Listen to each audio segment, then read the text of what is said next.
స్వాగతం. నేను రవిశంకర్ విళ్ళ. ప్రొఫెసర్ గారు మనతో జాయిన్ అయ్యారు. నమస్తే నాగేశ్వర్ గారు. నమస్తే.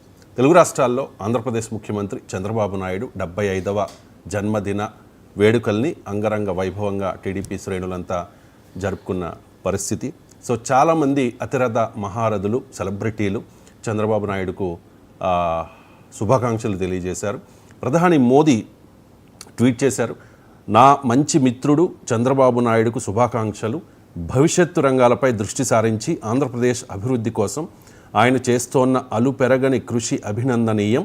ఆయన దీర్ఘాయుష్షు, ఆరోగ్యకరమైన జీవితం కోసం ప్రార్థిస్తున్నా అంటూ మోదీ ట్వీట్ చేస్తే, అమిత్ షా కూడా ట్వీట్ చేశారు. చంద్రబాబు అంకిత భావంతో చేస్తోన్న కృషి ఏపీ పురోగతిని కొత్త శిఖరాలకు తీసుకెడుతుంది. మీ ఆరోగ్యం, దీర్ఘాయుష్షు కోసం ప్రార్థిస్తున్నా అని చెప్పేసి. And deputy CM Pawan Kalyan tweet చేశారు, ఆర్థికంగా కుంగిపోయి అభివృద్ధి అగమ్యగోచరమై శాంతి భద్రతలు క్షీణించిపోయిన ఒక రాష్ట్ర ప్రగతికి పునర్జీవం పోయడం చంద్రబాబు వంటి దార్శనికులకే సాధ్యం. పాలనాధ్యక్షుడికి హృదయపూర్వక జన్మదిన శుభాకాంక్షలు. 4వ పర్యాయం సీఎంగా బాధ్యతలు నిర్వహిస్తోన్న మీ దూరదృష్టి, పనిలో నిరంతరం చూపే ఉత్సాహం అద్భుతం. భవిష్యత్తును ముందుగానే అంచనా వేసి తదనుగుణంగా వ్యవస్థలను నడిపించే విధానం స్ఫూర్తిదాయకం అంటూ పవన్ కళ్యాణ్ ట్వీట్ చేస్తే, వైసీపీ అధినేత మాజీ ముఖ్యమంత్రి జగన్మోహన్ రెడ్డి కూడా ట్వీట్ చేశారు, చంద్రబాబు ప్రశాంతమైన, ఆరోగ్యకరమైన దీర్ఘాయుష్తో జీవించాలని కోరుకుంటున్నా అంటూ. అండ్ రేవంత్ రెడ్డి ట్వీట్ చేశారు, చంద్రబాబు నాయుడు ఏపీ రాష్ట్ర అభివృద్ధికి పాటుపడుతూ నిత్యం ప్రజాసేవలో నిమగ్నం అవ్వాలని, అందుకు భగవంతుడు ఆయనకు సంపూర్ణ ఆయురారోగ్యాలు ప్రసాదించాలంటూ జపాన్ పర్యటనలో ఉన్న రేవంత్ రెడ్డి కూడా ట్వీట్ చేశారు. అలాగే కేసీఆర్ కూడా నిరంతరం ప్రజాసేవకు అంకితమైన చంద్రబాబు నిండు నూరేళ్లు సుఖశాంతులతో వర్ధిల్లాలి అంటూ కేసీఆర్ ఒక ప్రకటనలో తెలియజేసిన పరిస్థితి. సో ప్రొఫెసర్ గారు, చంద్రబాబు నాయుడు జన్మదినం చాలా అంగరంగ వైభవంగా జరిగింది. గతంలో మీరు రేవంత్ రెడ్డి, తెలంగాణ ముఖ్యమంత్రి రేవంత్ రెడ్డి జన్మదినం సందర్భంగా ఆయన పొలిటికల్ సైకాలజీ మీద మాట్లాడారు. So Chandrababu Naidu political psychology ఏంటి సార్? చంద్రబాబు నాయుడు జన్మదినం సందర్భంగా రాజకీయాలకు అతీతంగా శుభాకాంక్షలు తెలపడం ఒక మంచి పరిణామం. ఎందుకంటే రాజకీయాల్లో శత్రువులు ఉండరు, ప్రత్యర్థులు మాత్రమే ఉంటారు. సో అందువల్ల రాజకీయాల్లో ఒక హుందాతనానికి ఇది ఒక నిదర్శనం. రాజకీయాల్లో ఇవాళ ఎండేంజర్డ్ స్పీసీస్ అంటే రోజు రోజుకు అంతరించిపోతున్న స్వభావము ఈ హుందాతనం. అందువల్ల ముందుగా దీని పట్ల మనం ఆనందాన్ని వ్యక్తం చేయాలి. సో మీరు అన్నట్లు పొలిటికల్ సైకాలజీ ఆఫ్ చంద్రబాబు అన్నప్పుడు మొదలు పొలిటికల్ సైకాలజీ ఏంటో కూడా చెప్పాలి. పొలిటికల్ సోషల్ సైకాలజీ విన్నాం, మార్కెటింగ్ సైకాలజీ, కన్జ్యూమర్ సైకాలజీ విన్నాం. కానీ ఈ పొలిటికల్ సైకాలజీ ఏంటి అంటే సైకలాజికల్ ఫ్యాక్టర్స్, పొలిటికల్ ప్రాసెసెస్, ఈ రెండింటి మధ్య జరిగే ఇంటర్ప్లే ఏ రకంగా ఒక వ్యక్తి ఆలోచన విధానాన్ని, ప్రవర్తనను, స్వభావాన్ని ప్రభావితం చేస్తూ ఉంటాయి. అంటే ఒక వ్యక్తికి ఉండే సైకలాజికల్ ఫ్యాక్టర్స్, పొలిటికల్ ప్రాసెసెస్ ఎలా ఇంటర్ప్లే అవుతాయన్న దాన్ని పొలిటికల్ సైకాలజీ అంటారు. It's an interdisciplinary subject. అందువల్ల it's more about politics and also about psychology.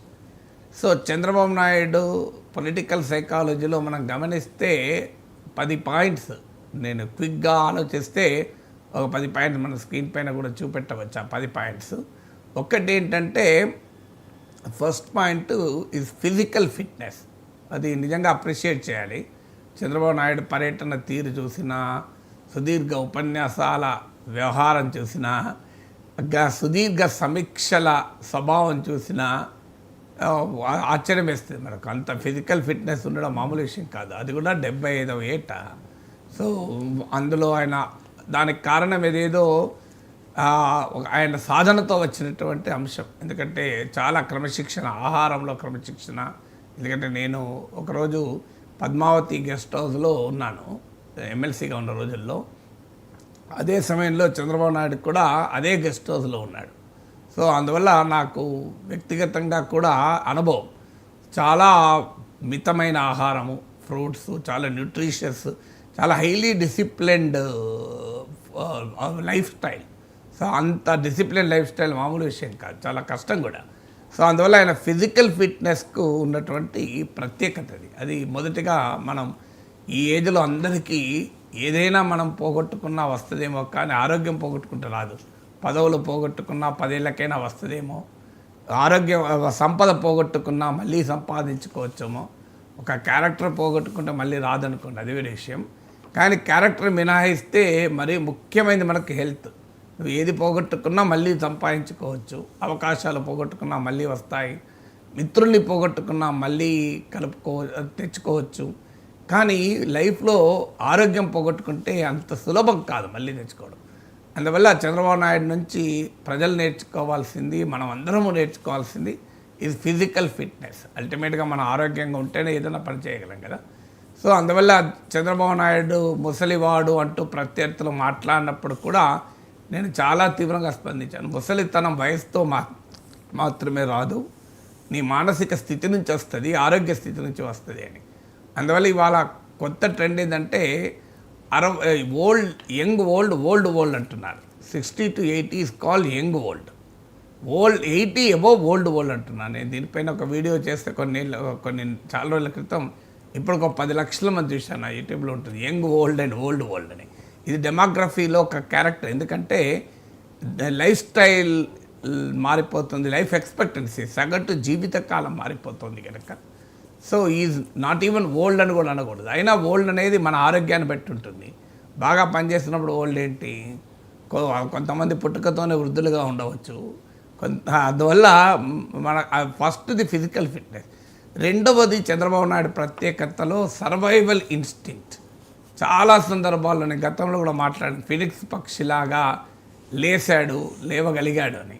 చాలా సందర్భాల్లో survival instinct and killer instinct ఉన్న నాయకుడు.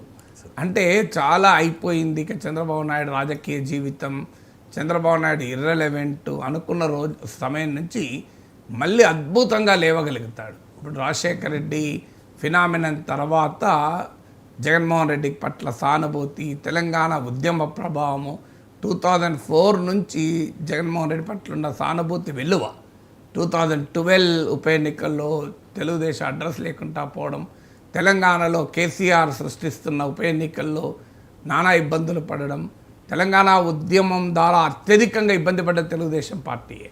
2 కళ్ళ సిద్ధాంతం అంటూ పెద్ద ఎత్తున అటాక్ గురైంది. అలాంటి పరిస్థితుల్లో 2014లో విభజిత రాష్ట్రములో మళ్ళీ అద్భుతంగా పైకి లేశాడు. తర్వాత 2019లో 23 సీట్లకు పరిమితమై జగన్మోహన్ రెడ్డి దాడి ఒకవైపు, మోడీతో చెదిన బంధము మరోవైపు, అసలు ఇక వయసు అయిపోతుంది, చంద్రబాబు నాయుడు లోకేష్ సమర్థుడు కాదు, తెలుగుదేశం పనైపోయింది అంటున్న సమయంలో మళ్ళీ 2024లో తన అద్భుతమైన లీడర్షిప్ ఎబిలిటీస్ చూపెట్టి 164 సీట్లు కూటమికి తెచ్చి ఎవరు ఊహించని చారిత్రాత్మక విజయాన్ని సాధించగలిగారు. సో ఇది చంద్రబాబు నాయుడుకు ఉండేటువంటి సర్వైవల్ ఇన్స్టింక్ట్. ఇది సాధ్యం కావడానికి కారణం కిల్లర్ ఇన్స్టింక్ట్ అంటారు. నేను ఎట్టి పరిస్థితుల్లో దీన్ని సాధించాలనే స్వభావం. ఇది రెండవది. మూడవది ఆర్గనైజేషనల్ స్కిల్స్. దేశంలో చాలా రాజకీయ పార్టీలు ఉన్నాయి. ఇప్పుడు మన కొన్ని పార్టీల గురించి సందర్భం కాదు, ఎందుకంటే జన్మదినం సందర్భంగా మాట్లాడేటప్పుడు ఇతరులపైన మనం రాలేయకూడదు. ఎవరి గురించి మాట్లాడుతున్నో వాళ్ళ గురించి కూడా 4 మంచి మాటలే మాట్లాడాలి, అది సంస్కారం అవుతుంది. సో అది విమర్శలకు 364 రోజు 65 రోజుల్లో 364 రోజులు ఉంటాయి కదా, ఒక్కరోజే కదా మనం విమర్శ లేకుండా మాట్లాడాలి. అందువల్ల ఇతరుల గురించి మనం ఇప్పుడు పేర్లు పెట్టి ప్రస్తావించద్దు, కానీ చాలా పార్టీల విషయంలో మనం మాట్లాడుకుంటాం. పార్టీ ఉంటుంది కానీ నిర్మాణం ఉండదు, ఊరూరా పార్టీ ఉండదు, క్యాడర్ ఉండదు అని. ఇవాళ తెలుగుదేశం పార్టీ ఇన్ని అవాంతరాల్ని, అబ్స్టాకిల్స్ను, రాజకీయ దాడిని, కష్టాలను ఎదుర్కొని మళ్ళీ నిలబడగలిగిందంటే తెలుగుదేశం కార్యకర్త. ఇది మనకు భారతీయ జనతా పార్టీలోనో కమ్యూనిస్ట్ పార్టీస్లోనో ఈ క్యారెక్టర్ ఉంటే ఆశ్చర్యమేమీ లేదు. ఎందుకంటే ఆ పార్టీల స్వభావం అలాంటిది, సైద్ధాంతిక నిబద్ధతతో, లక్ష్యంతో, ఆశయంతో రాజకీయాల్లో ఉంటారు కనుక ఆ ఆర్ఎస్ఎస్లోనో లేకుంటే కమ్యూనిస్ట్ పార్టీస్లోనో ఉంటే నథింగ్ సర్ప్రైజింగ్. వాటి స్వభావమే అది కనుక. కానీ తెలుగుదేశం పార్టీ లాంటి పార్టీలో ప్రతి గ్రామానికి వెళ్ళండి మీరు, తెలుగు గ్రామాలు. ఈవెన్ టుడే తెలంగాణలో రాజకీయ ప్రతికూల పరిస్థితుల్లో తెలుగుదేశం కనుమరుగు కావచ్చు, కానీ ఇప్పటికీ తెలుగుదేశం అభిమానించేటువంటి కార్యకర్తలు తెలంగాణ గ్రామాల్లో కూడా ఉంటారు. మీరు ఏ గ్రామానికైనా ఏ వార్డుకైనా వెళ్ళండి, తెలుగుదేశం పార్టీని ప్రేమించి అభిమానించి ఆ పార్టీ జెండా పట్టుకొని ఉండేవాళ్ళు కనబడతారు.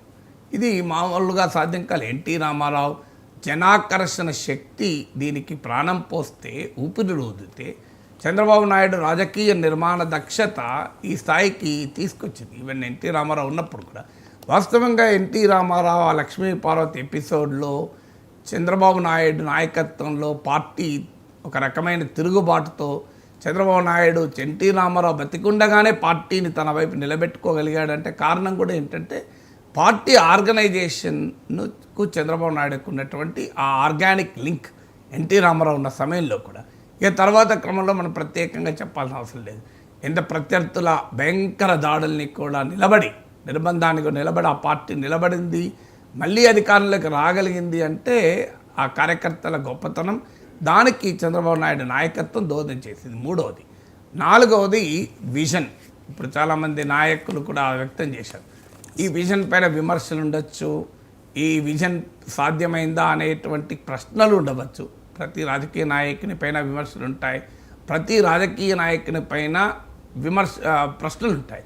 కానీ విజన్ అంటూ లేదని మాత్రం ఎవరు అనలేరు కదా. ఆనాడు విజన్ 2020 అన్నా, ఈనాడు వికసిత ఆంధ్రప్రదేశ్ అన్నా. సో ఒక ముందు చూపు విజన్, ఆ విజన్ పెట్టుకొని పనిచేయడం అనేది చంద్రబాబు నాయుడుకు ఉండే స్వభావం. మీకు దానికి క్లాసిక్ ఎగ్జాంపులే ఐటీ రంగం. ఇప్పటికీ కూడా చంద్రబాబు నాయుడు ప్రత్యర్థులు కూడా అంగీకరించగలిగే ఏకైక అంశం ఏదైనా ఉందంటే ఇన్ఫర్మేషన్ టెక్నాలజీ. ఇన్ఫర్మేషన్ టెక్నాలజీ గురించి ఏమో తెలియని రోజుల్లో కూడా సో గుజరాత్ లాంటి ఒక బిజినెస్ ఎంటర్ప్రైజ్ స్టేట్ కావచ్చు, కలకత్తా లాంటి రాజకీయ చైతన్యం ఉన్న నగరం కావచ్చు, అహ్మదాబాద్ కానీ, కలకత్తా కానీ, గుజరాత్ కానీ, బెంగాల్ కానీ రాష్ట్రాలు చేయలేని పని హైదరాబాద్ ఎందుకు చేయగలిగింది, ఉమ్మడి ఆంధ్రప్రదేశ్ ఎందుకు చేయగలిగింది? వాస్తవంగా గుజరాత్ మామూలు బిజినెస్ ఎంటర్ప్రైజ్ కాదు కదా. ప్రపంచంలో మీకు అమెరికా నుంచి ఆఫ్రికా వరకు చూడండి వ్యాపారాలు ఎవరున్నాయంటే గుజరాతీల చేతుల్లో ఉంటాయి. ఈ కెన్యాకి వెళ్ళండి, గుజరాతీల సూపర్ మార్కెట్లు ఉంటాయి. ఆఫ్రికా దేశాల్లో, అమెరికాలో చూడండి గుజరాతీల షాపులు ఉంటాయి. అలాంటి వారు చేయలేని పని బెంగాల్ రాజకీయ చైతన్యానికి మారిపోయారు. నేటి బెంగాల్ రేపటి భారతదేశంను అని అంటుంటారు. అలాంటి రాజకీయ చైతన్యం కలిగిన గడ్డపై కూడా లేనిది రానిది ఉమ్మడి ఆంధ్రప్రదేశ్లో హైదరాబాద్లో వచ్చింది అంటే డెఫినెట్గా చంద్రబాబు నాయుడు విజన్ కది. ఆ విజన్ పైన ఎవరు ఎన్నన్నా విమర్శలు చేయొచ్చు, కానీ విజన్ అంటూ లేదని మాత్రం ఎవరు అనలేరు. ఆయనకు విజన్ ఉంది కనుక ఆ విజన్ విమర్శిస్తారు, లేకపోతే ఎందుకు విమర్శిస్తారు? విజన్ లేకపోతే విమర్శించేది ఏముంటుంది? ఇది నాలుగవది. ఐదవది పొలిటికల్ ఫ్లెక్సిబిలిటీ, అడాప్టబిలిటీ. దీన్ని ప్రత్యర్థులు అపార్చునిజం, అవకాశవాదం అనొచ్చు, లేదు విశ్లేషకులు పొలిటికల్ ఎక్స్పీడియన్సీ అనొచ్చు. అంటే రాజకీయ పరిస్థితులకు అవసరాలకు అనుగుణంగా మారడం అనొచ్చు, లేదా మద్దతుదారులు పొలిటికల్ ప్రాగ్మాటిజం అనొచ్చు. రాజకీయ ప్రాగ్మాటిజం, ఎక్స్పీడియన్సీ, అపార్చునిజం. ఈ మూడు వారి వారి దృక్పథాలను బట్టి చంద్రబాబు నాయుడు పట్ల వారు వాడే పదాలు కావచ్చు. అందుకే నేను ఆ మూడు పదాలు వాడకుండా ఫ్లెక్సిబిలిటీ అంటున్నాను. సో పొలిటికల్ ఫ్లెక్సిబిలిటీని ప్రదర్శించడం కూడా ఒక ప్రత్యేకత చంద్రబాబు నాయుడు.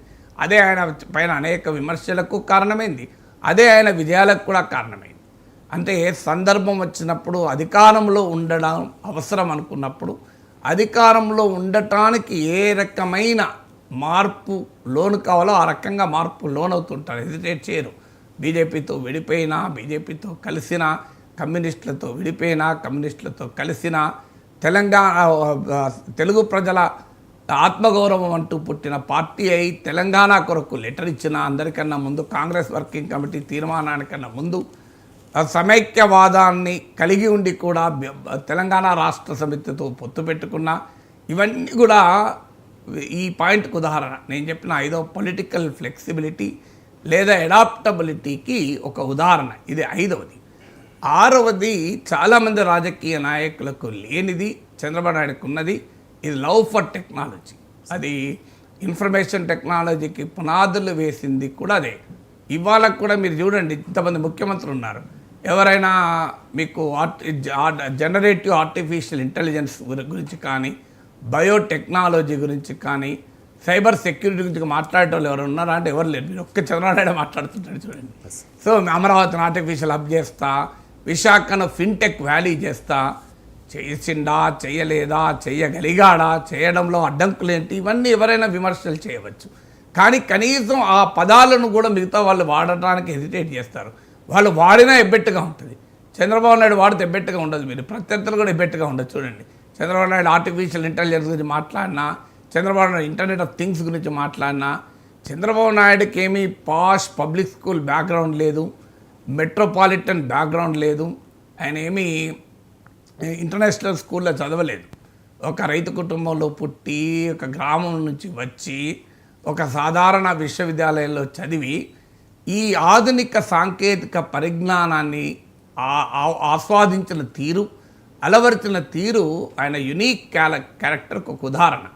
సో అందువల్ల మీకు తెలుగు వాళ్ళు ఇవాళ సమాచార సాంకేతిక ప్రపంచంలో సగర్వంగా ఉండగలుగుతున్నారు అంటే that credit certainly goes to Chandrababu Naidu. దాంట్లో అనుమానమే లేదు. నాకు ఇప్పటి గుర్తు 2 ఏళ్ల క్రితం నా కొడుకు కార్డు ఇవ్వటానికి కలిశాను. సో మాట్లాడుతూ నాగేశ్వర గారు ఏం చేస్తారు మీ అబ్బాయి అంటే, ఇలా యుఎస్లో ఉన్నాడు సార్, గూగుల్లో పనిచేస్తున్నాడు అంటే, మీరు నాకు రాయల్టీ చెల్లించాలయ్యా అన్నాడు. ఎందుకంటే నేను వేసిన బీజాల వల్లనే కదా ఇవాళ నీ కొడుకు కూడా అక్కడ ఉన్నాడు అన్నాడు నవ్వుకుంటూ. సో అందుకుంటూ అంటే మీరు నాకు కప్పం కట్టాలి అన్నాడు నవ్వుతూ. సో అంటే అది వాస్తవమే. డెఫినెట్గా టెక్నాలజీతో చంద్రబాబు నాయుడుకున్న అనుబంధం అనేది ఒక కీలకమైన అంశం కదా. మనం ఇక 7వది ఏంటి అంటే లెర్నింగ్ ఎజిలిటీ. అంటే ఒక విషయాన్ని నేర్చుకోవడంలో చంద్రబాబు నాయుడు చూపగలిగే ఉత్సాహము, ఉత్సుకత చాలా ప్రత్యేకమైంది. చాలామందికి తెలియదు. ఎందుకంటే ఇప్పుడు మీకు గమనించండి, 91లో భారతదేశంలో మన్మోహన్ సింగ్ ఆర్థిక మంత్రి అయ్యాక పివి నరసింహరావు ప్రధానమంత్రిగా ఉన్న సమయంలో దేశంలో ఆర్థిక సంస్కరణలు మొదలయ్యాయి. ఈ ఆర్థిక సంస్కరణ అప్పటికి ఇంకా రాష్ట్రాల ముఖ్యమంత్రులు ఈ పదాలు వాడలే. ఈ ఎకనామిక్ రిఫార్మ్స్, స్ట్రక్చరల్ అడ్జస్ట్మెంట్లు, ఫ్రీ మార్కెట్ రిఫార్మ్స్, ఈ పదాలు తెలియదు.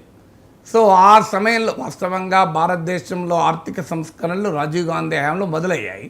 కానీ రాజీవ్ గాంధీ హయాంలో మొదలైన చాలామంది అది గుర్తించలేకపోయారు. ఎలక్ట్రానిక్స్ రంగంలో లిబరలైజేషన్తో స్టార్ట్ అయింది. ఇట్ వాజ్ 1984లో రాజీవ్ గాంధీ ప్రైమ్ మినిస్టర్తో ఇండియాలో లిబరలైజేషన్ మొదలైంది. 91 నుంచి సిస్టమాటిక్గా ఒక స్వీపింగ్ రిఫార్మ్స్ మొదలయ్యాయి. మిడ్ 90స్కి వచ్చే వరకు చంద్రబాబు నాయుడు అందుకున్నాడు. దాని పొలిటికల్ కాస్ట్ కూడా అనుభవించాడు. వరల్డ్ బ్యాంక్ ఒక డాక్యుమెంట్లో చెప్తుంది, రాజకీయపరమైన నష్టాలు ఉన్నా కూడా ఆర్థిక సంస్కరణలకు కట్టుబడి ఉన్న నాయకుడు చంద్రబాబు నాయుడు అని. సో వాస్తవంగా 2004లో ఆయన ఓడిపోవడానికి కారణం అది. అందుకని ఇంతకుముందు చెప్పాను పొలిటికల్ ఫ్లెక్సిబిలిటీ అని. మళ్ళీ వెంటనే ఆయన అసలు సంక్షేమ పథకాలకు వ్యతిరేకము, ఆ సంపద సృష్టి మాత్రమే జరగాలి, పర్కలేట్ అవుతుంది అదే ఆర్థిక సంస్కరణ అనే వ్యక్తి కాస్త 2004లో ఉచిత విద్యుత్తును వ్యతిరేకించిన వ్యక్తి కాస్త 2009కి వచ్చే వరకే ప్రతి ఒక్కరి అకౌంట్లో 2000 వేస్తానన్నాడు. కానీ అది నమ్మలేదు జనం. 2024 వరకు చంద్రబాబు నాయుడును సంక్షేమ పథకాలను నమ్మలేదు. కానీ ఈ కన్సిస్టెంట్గా 2009 ఎన్నికల్లో, 14 ఎన్నికల్లో, ఇలా ప్రతి ఎన్నికలో కూడా తన ఆర్థిక సంస్కరణవాదానికి భిన్నంగా సంక్షేమవాదాన్ని ఎప్పుడైతే వినిపించడం మొదలుపెట్టాడో, ఒక పీరియడ్ ఆఫ్ టైం 2024కి వచ్చే వరకు జగన్మోహన్ రెడ్డి కన్నా ఎక్కువ సంక్షేమం ఇస్తాను సూపర్ 6 రూపంలో అంటే నమ్మారు ప్రజలు. అంటే కన్సిస్టెంట్గా ఒక పని చేస్తే ఈ can change his brand. And brand development, governance, reforms అన్న బ్రాండ్ నుంచి యాంటీ వెల్ఫేర్ స్కీమ్ అనే బ్రాండ్ నుంచి కూడా ఆయన బయటపడగలిగాడు 2024 ఎలక్షన్స్కు. అందువల్ల ఆ లెర్నింగ్ ఎజిలిటీ, నాకు ఇప్పటికి గుర్తు, ప్రతిపక్షంలో ఉన్నప్పుడు 70 మంది ఎమ్మెల్యేలు ఉండే. ఓ రోజు పిలిచారు, సార్ మా వాళ్లకు ఎలా మాట్లాడాలి, ఎలా విశ్లేషించాలి ఒక అంశాన్ని అనే దానిపైన, ఎలా అధ్యయనం చేయాలనే దానిపైన మా ఎమ్మెల్యేలకు క్లాస్ చెప్పండి అంటే నేను క్లాస్ చెప్పాను. ఆ క్లాసు 2 గంటలు మాట్లాడాను. 2 గంటలు మాట్లాడుతున్న సమయంలో చంద్రబాబు నాయుడు ప్రిసైడ్ చేశాడు. దానికి ఒక రాష్ట్ర మాజీ ముఖ్యమంత్రి, అప్పుడు ప్రధాన ప్రతిపక్ష నేత కూడా 2 అవర్స్ ప్రిసైడ్ చేసి ఎన్టీఆర్ ట్రస్ట్ భవన్లో మొత్తం స్పీచ్ అంతా విని నన్ను ముందు ఇంట్రడ్యూస్ చేశాడు. తర్వాత కంక్లూజన్లో కూడా నేను మాట్లాడిన నా పాయింట్స్ని కూడా మళ్ళీ చెప్పాడు. నాకు ఆశ్చర్యం వేసింది. ఆ పాయింట్ నోట్ చేసుకున్నాడు. సో ఎవరికి ఓపిక ఉంటుంది 2 గంటలు వినటానికి? అది కూడా ఒక మాజీ ముఖ్యమంత్రి, చరిత్ర అప్పటికే జాతీయ రాజకీయాల్లో ప్రవేశం ఉన్న నాయకుడు కదా ఆయన. నాలాంటి వాడి స్పీచ్ వినాల్సిన అవసరము, ఆవశ్యకత, ఆసక్తి అంత ఈజీ కాదు. ఆయన హలో అని చెప్పేసి ఎవరికొవరికి అప్పచెప్పి వెళ్ళిపోవచ్చు. ఎందుకంటే ఆయన కూర్చుంటాను నేను కూడా ఊహించలేదు వాస్తవంగా. పిలిచినప్పుడు చంద్రబాబు నాయుడు గారు పిలిచారు కానీ నేను కూడా ఊహించాలి ఆయన ఉంటాడు అని. సో కానీ ఉండి మొత్తం పాయింట్స్ రాసుకొని కంక్లూడ్ కూడా చేశారు. మళ్ళీ విచిత్రం ఏంటంటే మళ్ళీ ఆ పాయింట్స్ నాగేశ్వర్ గారు చెప్పిన విషయాలు ఇవి అని.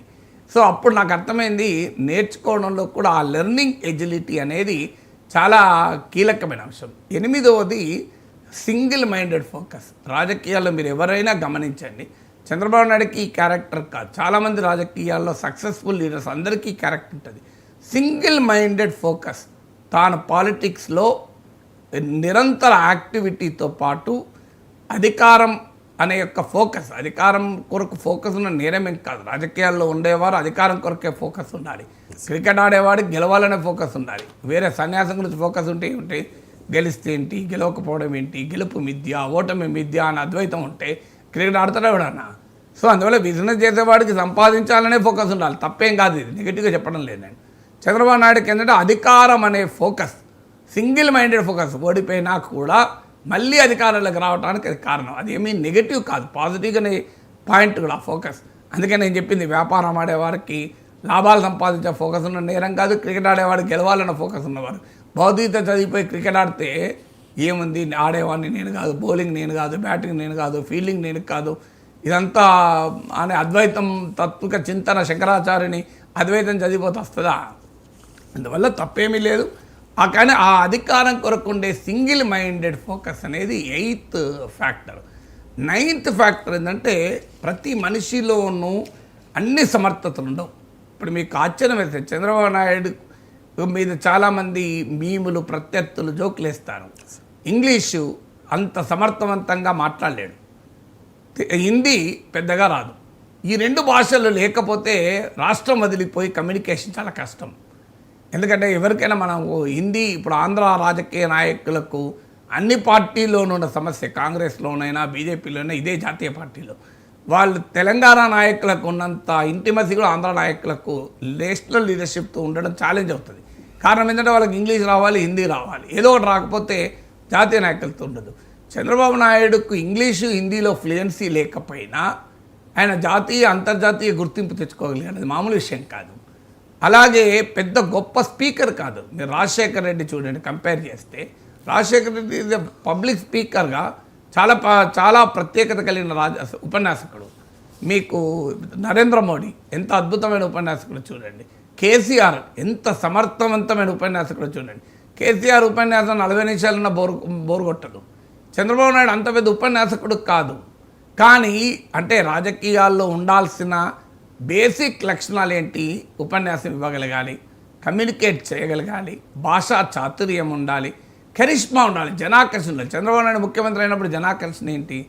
సో తర్వాత అక్వైర్డ్ కరిష్మా అనేది తప్ప, ఇప్పుడు మీకు ఎన్టీ రామారావు లాగానో, పవన్ కళ్యాణ్ లాగానో, మరో నాయకులానో జనాకర్షణతో మొదలైన రాజకీయ జీవితం కాదు.